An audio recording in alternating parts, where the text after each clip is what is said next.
I'm very excited and feel honored to be here to listen to all these wonderful presentations and also to have an opportunity to give my own presentation. The title for my presentation is Disruptive Demystification of Medicine. So I will start off with my story. I am a third-year medical student at the University of Missouri, and my interest in medicine stemmed from my backstory because the doctor who saved my life when my mom was pregnant with me and almost miscarried is the same doctor who helped inspire me into medicine. And I know at this point some of you are wondering, why is my story relevant in this case of disruptively demystifying medicine? I'm proposing that we can use an already existing program or technology to help increase exposure to different specialties in medicine and increase interest. A simple model is an online all-teach model that utilizes video conferencing, just like Zoom, to export knowledge and not patients. So even patients who are like in rural areas or underserved populations like Kenya will not have to travel for miles or wait for months to access a specialist. So we can use this to improve access to quality care, and we have research that is already out there showing the impact of echo. And also we can use this to improve exposure to medical specialties for students like me, and also to improve the ability of providers to keep up with the ever-changing innovation. So that's all for now. Those are my references, and I want to thank you all for your time.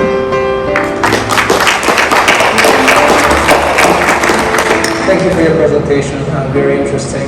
Have you looked at any objective outcomes of like what happens in the medical school setting when it is implemented? Did it change the composition of how medical students are applying to residency? No, sir, and that's a good question. And we are working on a proposal to try and implement this. So to get the before surveys and then have students attend the echo sessions and then get an after session. So it's something we can continue studying in the coming years. Just to be clear, the echo sessions, it's like a virtual grand rounds in essence. You have speakers and you can tap into it online and sort of watch what's going on. So just mechanistically, is it a virtual live clinical session or something, or what exactly do you do with those sessions? Community care providers are given an opportunity to present cases that they're having difficulty handling. And so they get expertise advice from different dermatologists who are attending the Showing Echo clinic for that day. So with that, then they are able to use their recommendations to go and continue providing more accurate care to their patients. And so, yes, there is data showing the impact of echo on patient care as a whole. It's only now that I'm proposing that we can extend that into improving medical education. Nice. If we were all really poor VCs and venture capitalists and bankers, how much would you say you needed per year to run echo in your institution? It is state funded, okay? And again, it's already existing. We need capital to just advertise the program and get the right idea about its existence, and maybe provide incentives for like primary care, community providers, or even medical students to attend.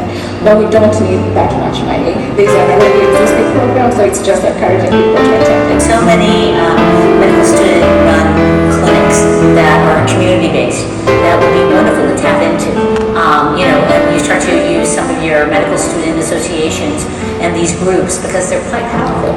The joy, the enthusiasm you have in educating and treating patients oftentimes comes in their typical level attendings who are also interested in the subject.